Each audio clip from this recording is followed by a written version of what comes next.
Hey, good evening, and welcome to another edition of the New Leadership Coalition, coming to you live right at the station IntellectualRadio.com. We should be on Facebook in a minute. Give us a couple of seconds. We're going to be on Facebook coming to you live. So call somebody right now. They shouldn't be sleeping. If they are, wake them up and let them know that new Black Leadership Coalition is on live here in the studio at IntellectualRadio.com, and the call-in number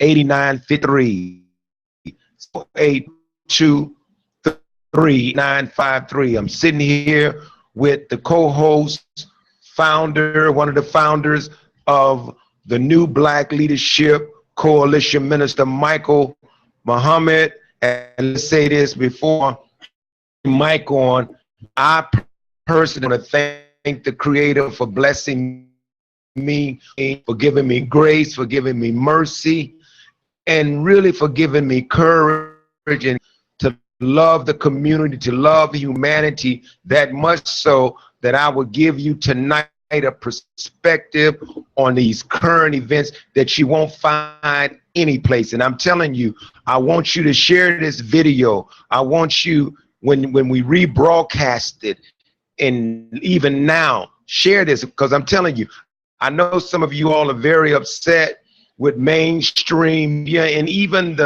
our media. Well, we don't have any media, but the stations that should represent the mindset and the voice of Black people, poor people, and they really not saying much. But anyway, I am so thankful to have here live in studio Brother Minister Michael Muhammad. How you feel, brother? Oh, fine. Thank you, Brother Gregory. It's a blessing to be back on the airwaves. We had a little holiday break, so I'm very grateful, as always, like yourself, for the mercy of the Creator, because so many have come before us that were better human beings than we are, and the Creator has caused them to return to Him. And so we lost Baba Kwesi, who was a beautiful human being. Just a reminder, one of the lessons of the loss of a man like Brother Kwesi is that life is very fragile. And as great of a servant of the Creator and His people we may be, we must always remember that it is by the grace of Almighty God that we remain on this planet. That's right. But while we're here, we must do everything we can to embody life and not death, light and not darkness. And so it is a blessing to be a part of the New Black Leadership Coalition with men and women who have a sense of Black pride, a sense of loving themselves, a sense of not only loving themselves in a selfish way, but a sense of loving themselves in terms of being part of a group that represents themselves and being willing to go above and beyond to the best of their ability to strike a blow for the upliftment, the freedom and enlightenment of Black people in America. And so we pray that the Creator will find our efforts worthy. And we pray that tonight He will grant His blessing to this conversation and this dialogue Absolutely. that we hope to have with one another and with our listening and viewing audience. Yeah, because I'm telling you personally, I am very, very bothered. I'm really upset, and I'm really pissed, to say the least. Not just, and I'm gonna get to the media coverage, but you know, when folks want to try to break down this whole piece of Black Lives Matter, you know, don't get caught up with that foolishness, because life ain't never mattered, and it needs to matter more so to us than anybody else.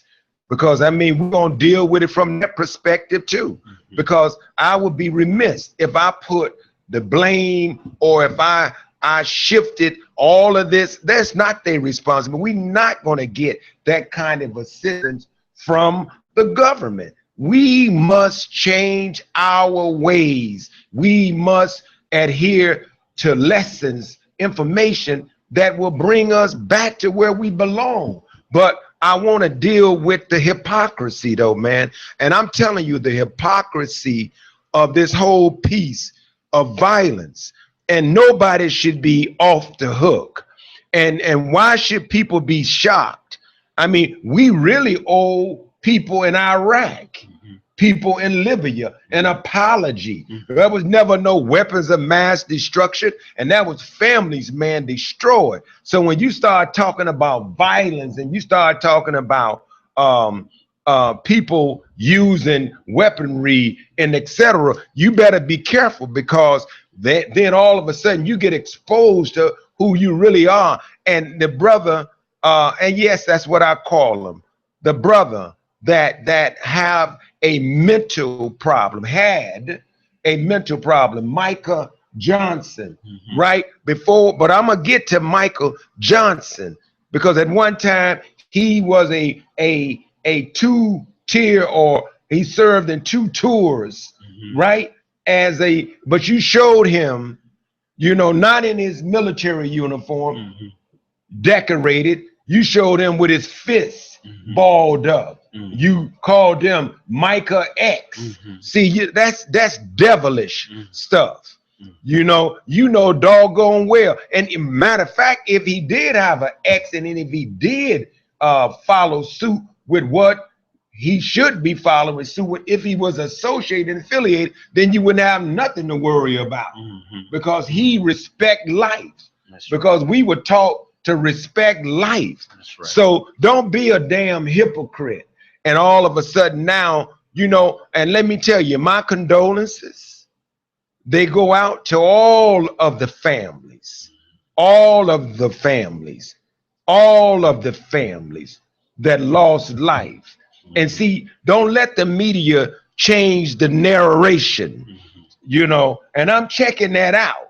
And I know a lot of you all, you're going to still turn on Fox just to get upset, to listen to those clowns, some of the most racist, imbalanced, sick, and really, you know, individuals. And that ain't free press.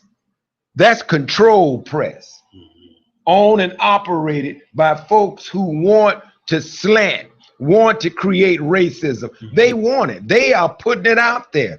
And then they want everybody else to look as though we full of hate. And let me just say this for the records. Most of these individuals that murdered our people back in slavery, lynching and hanging, they didn't get prosecuted. So be careful with this whole piece about who's right, who's wrong, blah, blah. No, man, you better be careful, because when you start pulling out the history books and you look at the atrocities that have happened to our people, then get up. You ain't got no room to talk about, you know, hey, and we really mourn and we really experience this, but it's something wrong with this picture. You know what I mean, Mike? Yes. There's something wrong with this. Yeah. I read some articles today, and it was one article, why would anybody want to be a cop? Well, I want to ask you, why would you want to be a cop in a community that you don't live in a community that you don't respect, in a community that you don't love? Right. You don't even get your butt out the car to build a real relationship. And I want to say this to us: get your butt out the house and get your butt out your car or off your butt and go and speak and build a relationship with somebody to do across the street. Again, this is a twofold piece right here. But what you gonna say, Mike? Well, I know I'm going off, but yeah. I can't help it. Well, it's been a very charged week with the slaying of our two brothers. The most notable, but there have been several other slayings. There's the brother who is not getting any press coverage from Tupelo, Mississippi, who they released dogs on, and the dogs mauled the brother's genitalia, and then they proceeded to brutalize him and beat him and murdered the brother down in Tupelo, Mississippi, a few weeks before these two brothers got murdered. So, Nuts. but the challenge, the challenge that we have as Black people is to understand that there's a fundamental truth about this society that it's just hard for us to swallow. It's because of the way we've been educated and socialized religiously, the way we've been socialized culturally, trying to embrace our sense of citizenship, our sense of being a part of America, and the way that has been initiated with the election of President Obama, this illusion, this fantasy of now racism can be put to bed, or now racism is dead because so many thousands of Caucasians vote and work for President Obama to get an office. It's true, but it is an oversimplification because Caucasians understood that there is a need for radical shift change in America, and they were willing, some of them, half of them approximately, were willing to vote in a Black president. What we have ignored is that the other half of the country was, in fact, the whole country was divided with the election of President Barack Obama along almost 99% of the same identical lines that the nation was divided during time of slavery and Abraham Lincoln that led to the Civil War. Almost identically, the same states that were pro-slavery were anti-Obama, and the same states that were abolitionist states were for Obama. And so it played out politically in these modern times that actually a civil war that took place, but it just happened on the political level. And so since Obama has been elected and re-elected, we've seen an intensification of boldness now. The real of half of the body politic of America is being openly expressed, publicly expressed via Rush Limbaugh, Sean Hannity, Fox News, and the usual suspects. But it put us to sleep as Black people. So many of us went to sleep. We were so emotional, so elated. We just went into fantasy world because a Black person was allowed to be elected into that office. We went to sleep on the true nature of what America has always been about. America has always, until this very second, been predicated upon the fundamental ideal of white male supremacy and the inferiority of white women and all other ethnicities, cultures, and races of people are inferior and subordinate to white men in America. And so the culture of America has proceeded out of this fundamental belief system that America is based upon. And with the competing value system that murder and death is the natural way that human beings should achieve their goals and ambitions in life. And we got to wake up as a Black community and understand that we are, some of us are duped into this debate. You know how, you know, they're saying, what about Black on Black crime? You know, Black on Black crime is a fruit, is the byproduct of the same tree of evil and racism that produces murderous police and other murderous super racist Caucasians that feel justified in treating Black people like animals. It's the byproduct of culture and mentality. And so we gotta understand that, you know, as much as it may pain us, as much as it may hurt us in our hearts, because we're loving and a universal, and we love all people. But the truth is, brothers and sisters, that little black man from Georgia with a third grade education, the Honorable Elijah Muhammad, was 10,000% correct when he categorized the white man, because he looked at the scriptures of the Bible and the prophecies of the Bible, and he said, you know what, we're looking for a devil after we die.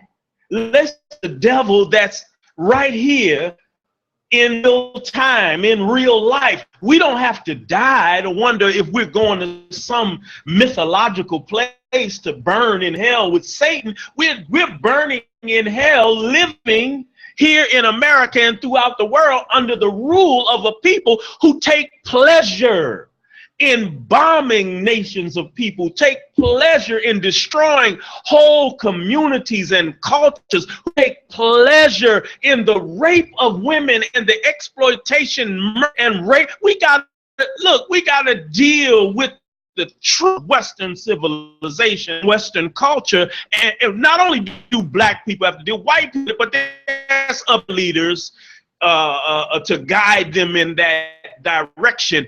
We have a responsibility, black people, to come to terms with the truth of the nature of the people whom we deal with. And let me just say, when Granny, and they would refer to us and say, you are being a devil, even though that's right. Behavior. That's right. And when you look at the behavior, you have not acted like a saint. A saint would have never, for many, many years, held someone in bondage. See, they didn't act as though that past never happened, and we act as though that past is not happening right in the present. That's right. That same mentality. And I'm telling you, we as people, we got to redistribute the pain. That's right. Because if we don't redistribute the pain, let me just say this so you will understand exactly. We continue to do business, sponsor for, we make treasures even larger, and they have no love and respect for us. So we shouldn't be doing business with folks that don't love us. And most of that we've been doing business with is foolish stuff. And we have wasted money. We ain't buying housing. We not buying things that's going to advance us and keep us healthy. And then the other side of it is, I'm clowns, and they want to talk about justice. And, you know, I read some posts on Facebook, and folks was like, pray for peace.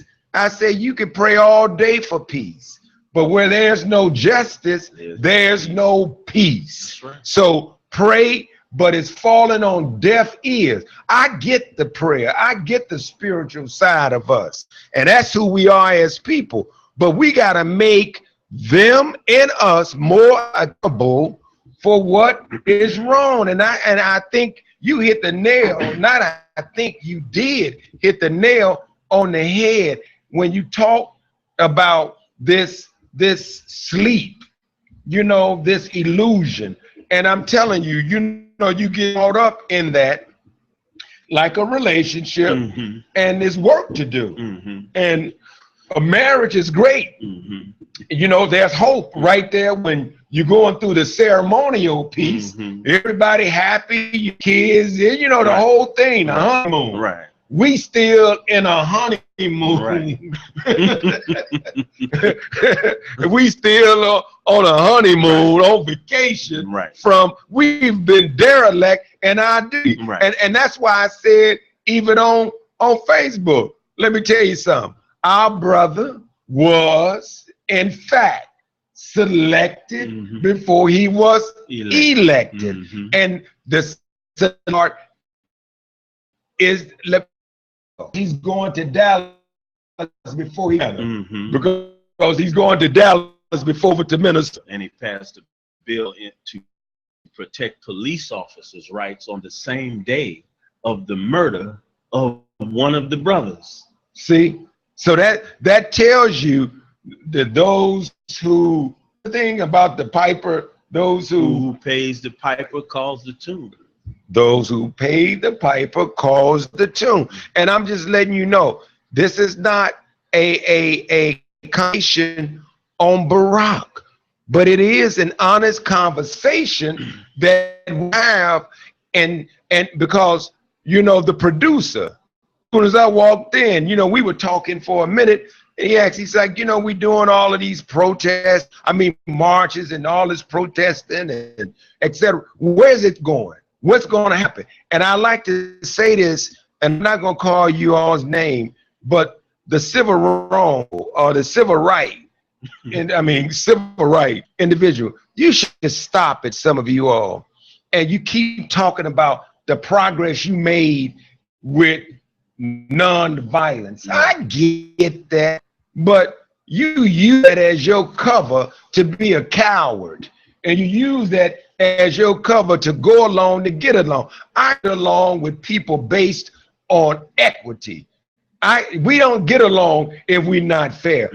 I'm going to keep this until I die. Until there's a real honest redistribution of wealth in America, you can't fix crime. That is, it ain't just shooting people.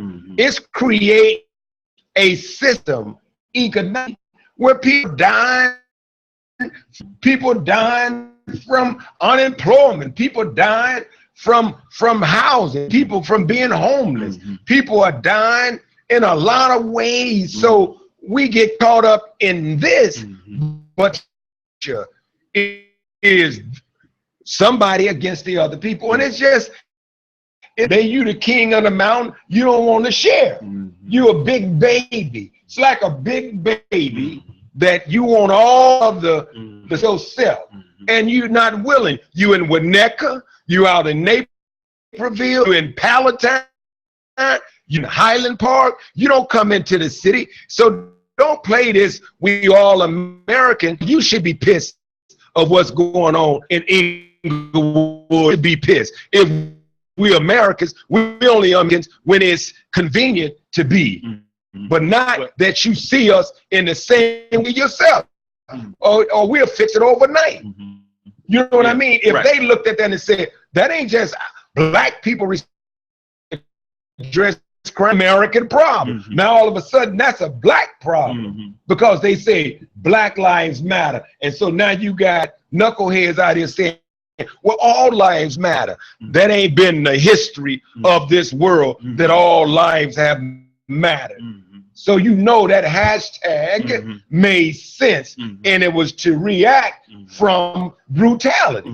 Well, again, a healthy person is a rational person. A healthy mind is a rational mind, and a rational mind is able at a high level to cope with the stressors, not only the pleasures, but the stressors of reality. Detached from the truth that a white male supremated and run society places on the minds of black people consciously and unconsciously, along with the associated victimization we suffer through supremacist education, white supremacist religion, white supremacist economic and fiscal practices that rape us of our resources and train us in the process that we should surrender our financial and economic wealth to whites and others other than ourselves, and fill us, imbibe us with a loathing, a self hatred facilitates and makes it easy for us to be so self-destructive while all are feeling helpless and in need of an answer and solution by the very same white male supremacists who produce this condition in us. This speaks to the depth of the psychosis and damage that has been done to black people. But I'm saying all this to say that, listen, black people, I know you have a bachelor's degree. I know you have a master's degree. I know you have a doctorate degree. I know you're a principal. You run the school. You're the dean of the college. You're the chancellor of the school system. I know you're a lawyer. You're a medical doctor. I know we have all of this called education. I know we have wealth. I know you made your bones. You came up poor and you made it grinding it out on the street, grinding it in your business. And now your money makes you feel powerful. You can stay at the finest hotels and take elaborate trips, and you can enjoy the trinkets of this world. But what I'm appealing to us to understand is that underneath all of that, we are asleep and delusional people, because we keep trying to rationalize the hatred and abuse of the people who have hated us before we were born and abused us while we were in the womb of our mother. And we're refusing to come to terms with the truth of this people. If we were equal, we would be treated equally. That's right. And you can't say that we are approximately 30%. Well, actually, nationally, we're about black people. We're 15% of the total population, but we represent a 45 to 55% of the prison population. That we are not treated equally, no, but we continue to believe that we're equal. Our black male unemployment rate always is well above 50%.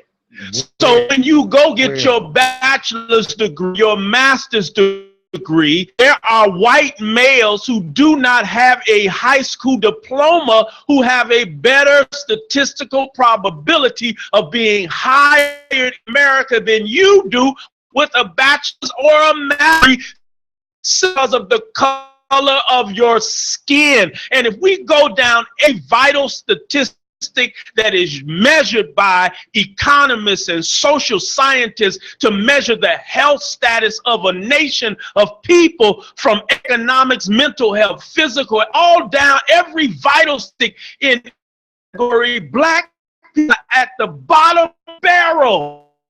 But we refuse to come to terms with the fact that these people do not intend to treat us equally. And so we have to form a better than just march and sing through a bullhorn or chanting some slogan about Black Lives Matter. That is a lie. Black lives do not. We need to invert that statement and force ourselves to deal with the fact that black lives do not matter to white people and do not matter to people by and large.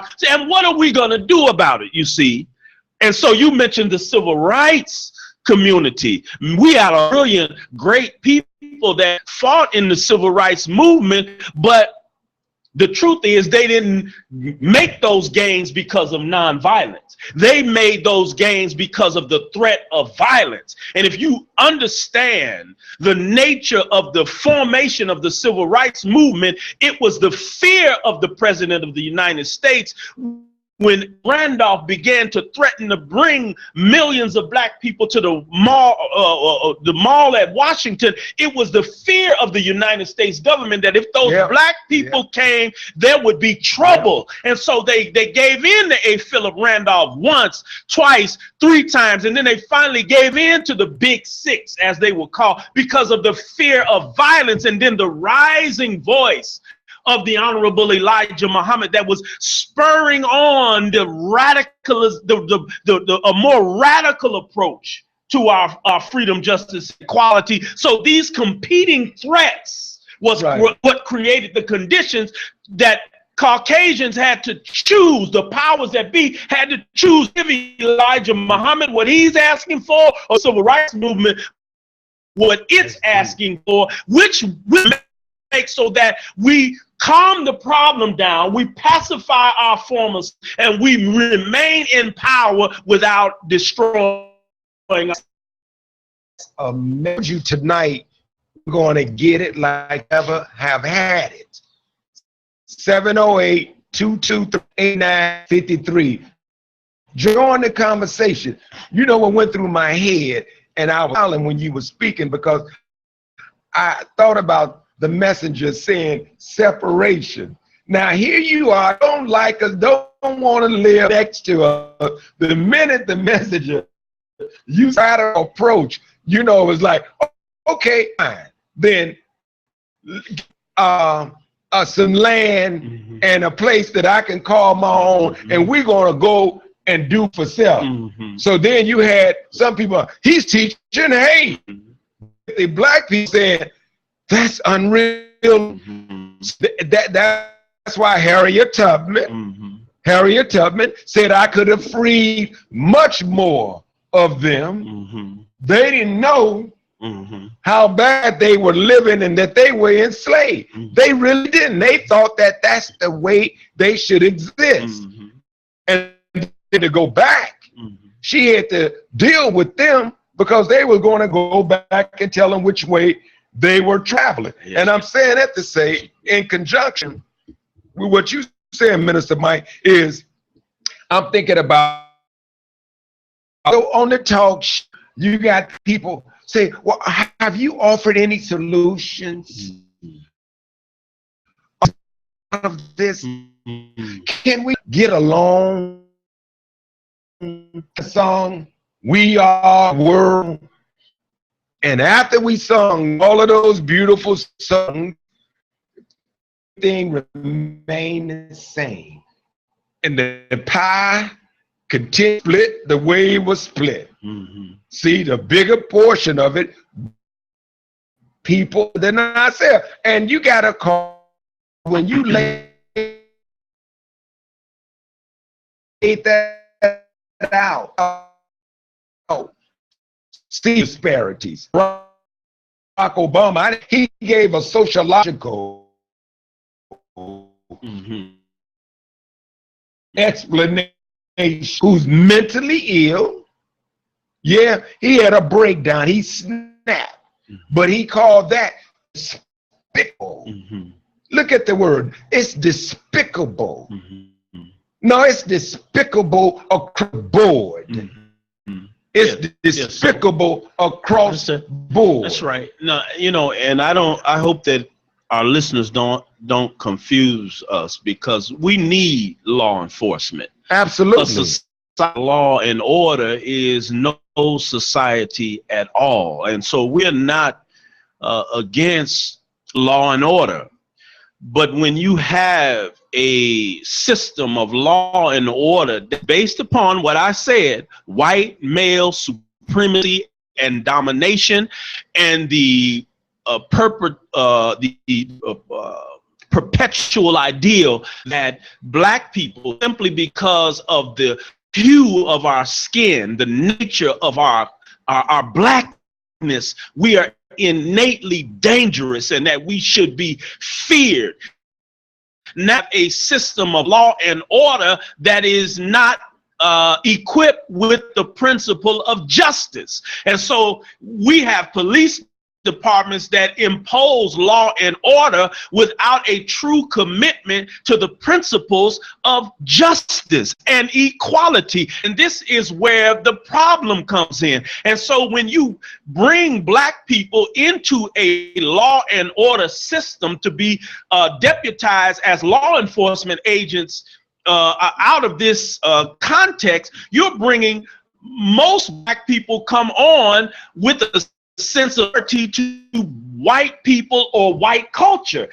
And so many of us have the same fear of each other that whites have a misled about us. And so many of us deal the same way, or we're even deal with our own the same way as whites, and we know our is just enough that we look the other way when we know that there is a demon murdering or brutalizing a black person simply because of the color of their skin. Look the other way when they treat black people one way and go and stop a person and deal with the white person in the exact opposite way. Even though we see it, we are afraid to confront a white person because our minds have been traumatized with the education and socialization of white male supremacy. So even though you have a bachelor's, a master's, a doctorate, an MBA, you have a certification in law enforcement or law or whatever it is,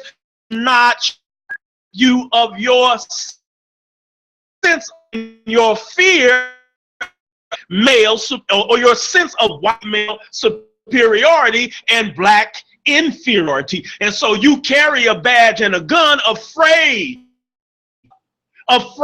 to stop the murder, afraid to report the bestiality that goes on in the law enforcement agencies throughout America. Right. So the last thing I want to pick up on what you said, that our people, well, look, let's understand. We gotta understand things in a rational way. Look, if we went to the jungle, don't you know those animals would get along for the most part, even though they feed on each other? When it's not feeding time, they coalesce. America is anti-communist or communism, but she gets along with China, right? Because China has wealth and built herself up. China owns so much of America. China has over 1 million man army, militarized army. China has enough tools under her belt to produce what is called detente. I want to bust your head, but you box as good as me. I know you're a boxer, G. Yeah, but you box just as good as me, or maybe just a little better. And so I really don't want to start the fight because I might win, but I might lose. So it's better. We gotta figure out how can we coalesce. You know, we in this house together, we in this job together, we in this prison cell together. But because I don't know which one of us is gonna win, it's detente. We gotta talk this. We gotta figure out a system on how we're going to get them. Don't mean we like each other. Don't mean we in love with each other. Don't mean we the same. You from this family, I'm from that family. You may be from this race and I'm from that race. You may be a GD and I'm a BD. So we got a real beef, but figure out how there's some other extenuating factors that would annihilate one or maybe both of us. And so when black people talk about can we get along, the Honorable Elijah Muhammad, the Honorable Marcus Mosiah Garvey, and currently the Honorable Minister Louis Farrakhan and others are trying to show us how to get along with white people who hate us. And that's what we got to deal with. We ain't got to deal with the white who understand there's historical and spiritual burden and the debt that they owe to what has happened to black. Talk about them because they're not the problem. We got the problem. We cannot solve them by deflecting it on a few good white people, because that's all it is, a few good white people who are good as long as circumstances prevail that be good. But if they're not steak on the table and they can choose between sharing that steak with you and your family or moving you out of the way to get that steak for their family, you will see whether or not they are right or not. You don't know how they feel about you unless you are having meetings. But what I'm saying is we can get along with whites. We can get along with them and they can get along with us, but we got to understand what conditions we need to get along with them. And that's what Marcus Garvey was trying to show.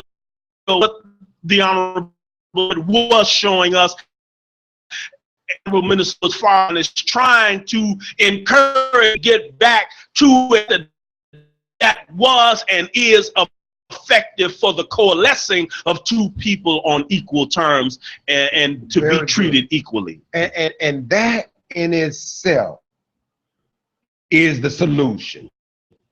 That's the solution. You got to know the truth. You read it, you emotionalize it, you play the organ behind in the boards, but we don't adhere to it. It is clear that ye shall know, and it shall make or set you, us, free. It means free from what? That's right. And it's from what? Dependency. And really, when you don't know the nature of something, and you have dealt with this before, I always go relationship and basic relationships that fail. Way before you get to we don't communicate well, the first piece is understand each other's nature. That's right. Like we should. And so you got some silly people out there that have written books, and there's no stats out there say that not one of those books, even book, I think Terry and she was writing them. I would see the sisters on with them. Then they got Steve Harvey's stupid book. And out of all those stupid books, they got real good titles, make you go, wow. But I guarantee you that you can't extract what you need from that, because folks, even in those books, don't want to hurt your feelings. So we go along to get along. And that's why the new black leadership coalition that is comprised of men and women who, and they are degreed, many of them have programs. They are very effective individuals out here making a difference. But the big difference between them, us, and many people is we want to have a real, true, equitable relationship that's based on truth. Then we can get along better. Right. That's right. And as long as I have to lie to you to appease, that's not a good relationship. I got to ride that lie all the way through, because the minute they find out any truth, they ready to break up. And I'm only saying that because what can you get from this show tonight? And I really want some of you all that are listening, and I can see that many of you all are tuned in to this show. But I would love to hear some of your thoughts, about what you've heard Minister Mike say, what they're saying. Just call in right now. The lines are open right now. 708-223-8953. I would love just to know, what do you gain from it? Because be frustrated. And I'll just tell you this. They say the revolution would not be televised, right? Well, they told the truth. Change will never be televised by those who control the media. That's right. You got the fool to think that they're gonna go and give the real people some airtime. Well, they did that. They made that mistake in the 80s when Reverend Jackson ran for president, and he enlisted the assistance of Minister Farrakhan as a surrogate. I remember. And so he made controversial remarks in a lecture about Hitler, and the white media didn't know who the minister was. They didn't working so in the black community and had such a jumped on him publicly in the media, not knowing that they were, and then they repeated the same 1995 for the Million Man. Was so afraid that this radical black man was going to assemble all of these. You mean 1 million angry black men are coming to the nation's oh my God, we put this. And so they blew it up and helped to make the Million Man March an overwhelming success. You don't get a lot of Minister Farrakhan in the media, and I'm using him just as an example of what you're saying. They're never going to show the people you see on the news, 2579 and CLTV and Fox, you regularly see on the news. 99% of those people are not the real people you should be listening to. They're not the real going to provide a solution that is soon and in with what the time takes according to the clock and mandates of Almighty God. Oh, that's a fact. And ain't nothing against Tavis, Roland Martin, and a lot of whoever else is out there, you know, with the shows. Even DL got a show. Mm-hmm. But you can put all of them together, and trust me, there's no movement, there's no direction that they give. See, that's when you realize that folks are not just talking, because we can sit here tonight and say, all right, let's stop talking about this and let's talk about cleaning up our. That's yes. Being thrown out. And it's a fact that charity begins, and you said it earlier, it's apparent that black lives don't matter to us. It don't matter to us. And until we take up that mantle and really decide that if it mattered to you, black life, then you would not just let someone that you love eat a certain way. I mean, you could eat what you want, because some of you all are so hard-headed that you know certain foods are not good. And I'm using that analogy to say that when you bring some solutions to people, we get so caught up into our appetite for whatever it is that we want, we ain't willing to give that up. So we understand that back in when did you do the first, one of the first game truce? When was that? No, it was several. My first sort of truce was, oh my God. Well, you ain't got to remember ago. Right. When I was about 17 years old. But the first big one that I was a part of organizing was probably maybe 83. All I know is that you brought several. You went throughout the whole city. And I remember there was some sense of structure. I don't like to use that terminology when it comes to that, but so the street organizers. Well, it's ironic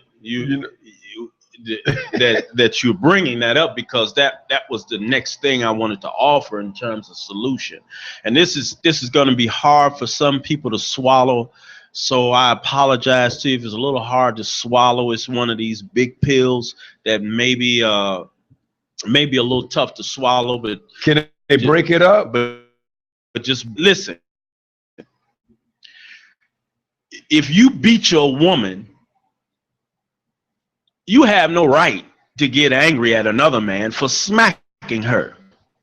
Home every night and you beat your wife, you beat your woman, you beat the mother of your children. If she goes to work and another man smacks her every day, you have no right to be upset. And so, yes, this police killing is wrong, but I'm challenging black people.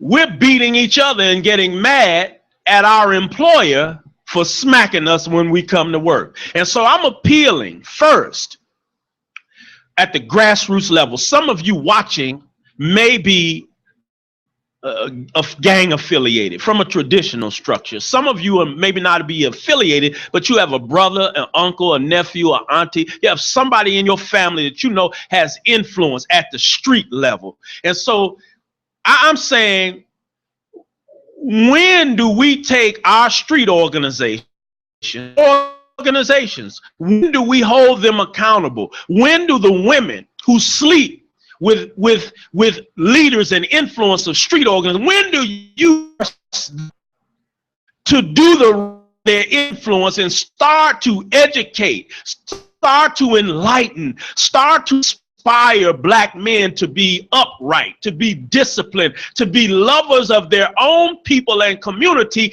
and then you will set the stage for them to be defenders of their own community. See, I remember Chief Malik calling a press conference when the police were attacking people in Woodlawn and saying that to the police at a press conference that there is not going to be police killing without some killing going on from our side.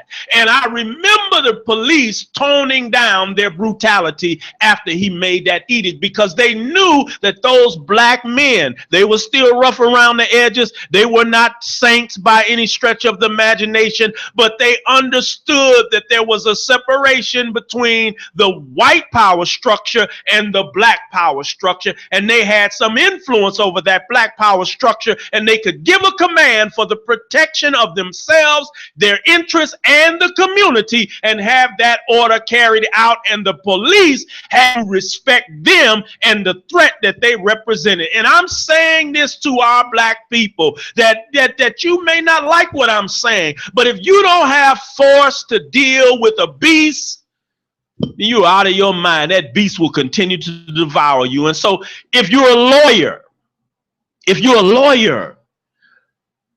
where are you in fighting for what's going on, fighting against what's going on? Where are you? Have you made yourself available to this struggle through legal means? Are you fighting the fraternal order of police on a legal level? Are you fighting the racism in the prosecutor's office? Are you fighting effectively against these racist judges? Are you fighting in any level against these corporate entities that control the prison industrial complex? You're a lawyer. You understand the law. You have the means and methodology to fight for black people. Or are you sitting at home in the comfort of your condo or in the comfort of your nice home, or what are you doing to aid in the protection of the black community? Our black professionals, you got to step up, and the black man on the street, from the street, and understands the law of the street, we all have to step up, because as long as they get to kill us, as Minister Farrakhan said, and go home and have a burger, then they will keep killing us. And the criminal justice system has proven time and time again, they murder innocent, unarmed black men and women, and they go home. They go home on paid administrative leave. They go to trial and they're found not guilty. Where are the educated people, qualified officers of the court, to stand up and stir up and break up this racist system? We don't need you to march.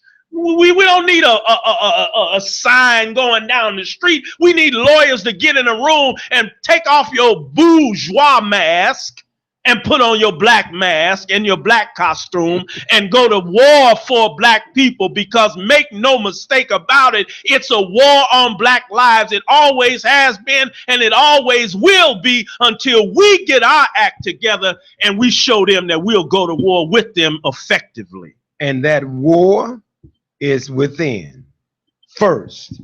Absolutely. That's what I'm talking about. You heard Minister Mike say that, are we just going to let our communities fall and close our doors to challenging ourselves?